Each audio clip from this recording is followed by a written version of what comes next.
For a few years before my hip replacements, I'd stopped being able to cross my legs. I had difficulties going downstairs. I couldn't bend over to touch my toes. And I'm asking patients to do these things, and I can't do them myself.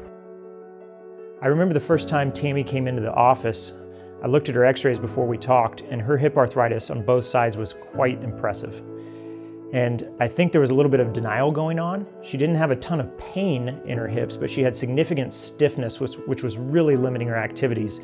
She had previously been super into bike riding, outdoor activities, and she'd really given up a lot that she hadn't really appreciated over the last few years.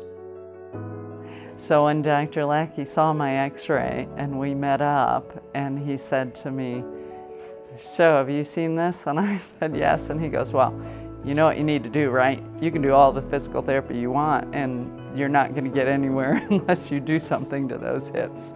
So yeah, it was pretty plain right off that hip replacements were in my future. It was like 1 year after I had my hips replaced that all of a sudden one day I was like, I can skip again. I can cross my legs. I mean, those little things to be able to do again, and you take them for granted until you can't do them. And then you can do them again, and it's wonderful. It's been exciting to watch Tami recover from her hip replacements because of the things that she's been able to do again that she had not even really realized and really appreciated that she had been giving up. She's been hiking in New Zealand.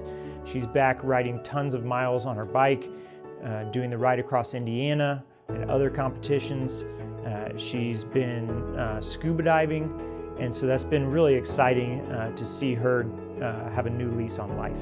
Being active as a bike rider, lifting my leg up over the bike, or hiking and things like that.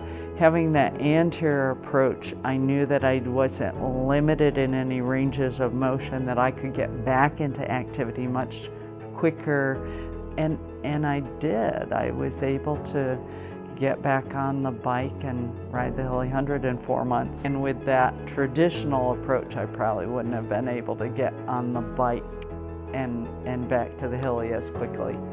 As a therapist, really, I think it helps the patients to know, I've been through this too. I know what I'm saying, and I've done that and felt what I'm saying, and you will get better.